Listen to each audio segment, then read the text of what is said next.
Kakasuhan naman ang isang dating empleyado ng Bangko Sentral na inaakusahang nasa likod ng isang investment scam sa Davao del Sur.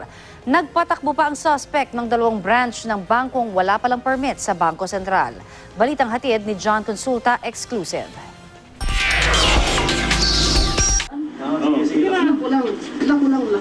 Hindi na nakaporma ang dating tauhan ng Bangko Sentral ng Pilipinas na si Braulio Cloribel nang arestuin ng mga tauhan ng NBI Anti-Fraud Division sa Digos, Davao del Sur nitong Sabado. Arestado ang suspect sa bisa ng warrant of arrest na inilabas ng Davao RTC matapos ireklamo ng ilang nalokong investor.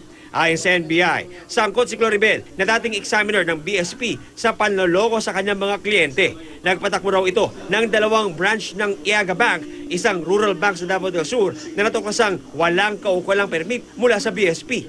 Milyong-milyong piso raw ang investment na tinangay ng suspect, maging ang mga collateral na titulo ng lupa at mga sasakyan ng mga nag-loan sa kanya.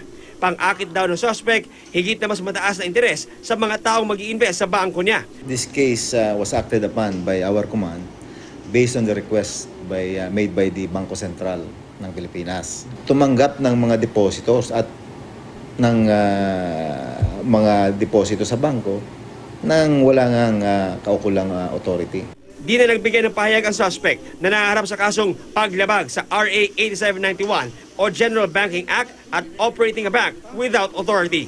Tayo po ay nananawagan sa mga tao na nagkaroon ng transaksyon sa ating nahuli.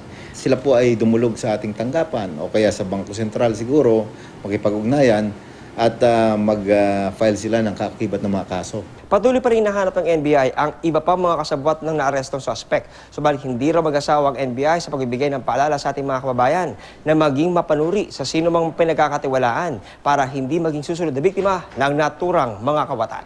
John Consulta, GMA News.